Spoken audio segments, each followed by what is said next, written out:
I knew the moment her friend started laughing that something inside me had cracked, but it was her voice, sharp, careless, dripping with that familiar contempt, that finished the job.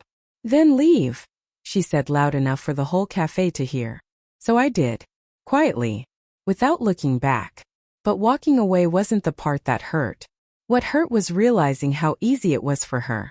Rewind 2 hours. We were supposed to meet her friends for brunch. Something I'd begun to dread because every time we went out with them, she turned into someone I barely recognized.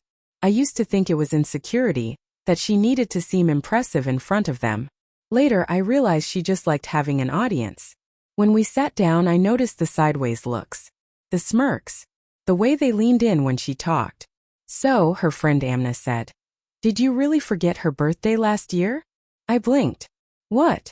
"That was one time and—" "He didn't forget," my wife Sana cut in. "He just pretended it slipped his mind because he didn't want to spend money." The table erupted in laughter. My chest tightened. "Sana, that's not what happened. I worked a double shift." "Oh please," she waved me off. "You're so sensitive. It's a joke." But it wasn't a joke. Not the way she said it. Not the way she looked at them afterward for approval. She'd been chipping away at me like this for months.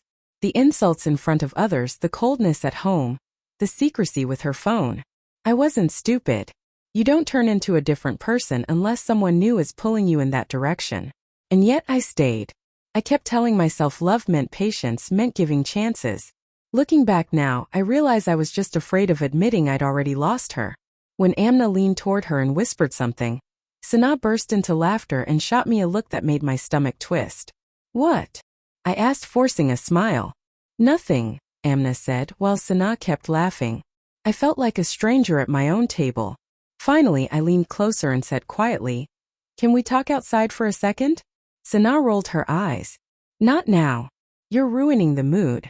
"I'm not trying to ruin anything. I just want to talk." And then she said it, the sentence that ended everything.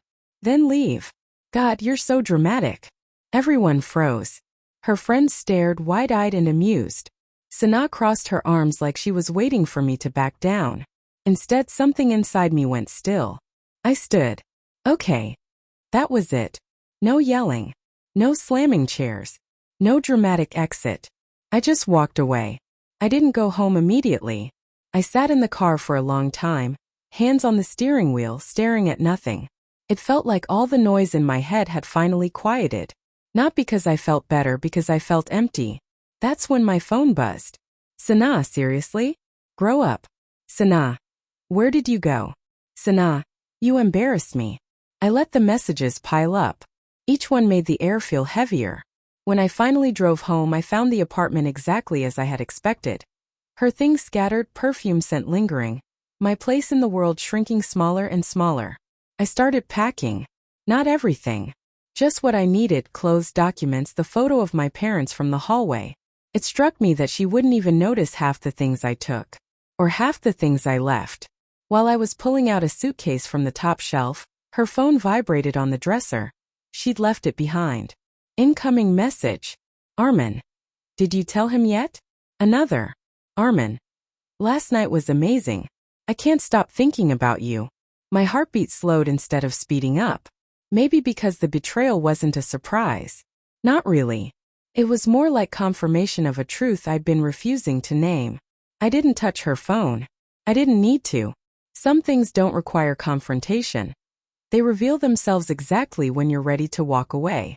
I finished packing and stepped outside just as the sun was beginning to set, painting the buildings gold. Funny how the world keeps moving no matter how broken you are. I rented a small room at a guest house for the night. That first evening alone, lying on a strange bed, I replayed every moment of our marriage like a movie. The good times felt like memories borrowed from someone else's life. The bad times felt too loud, too fresh. And beneath it all was a quiet question. Why did I stay so long? The next morning, I left her house key on the kitchen counter and sent her one final message. "Me, I'm leaving. I hope you find what you're looking for." That was the most honest thing I'd ever said to her. She called. Then again. Then again. I didn't answer. By evening, the tone changed. "Sana, you're overreacting. Sana, we can talk about this. Sana." I didn't mean it. Sana, please come home. But home wasn't a place anymore.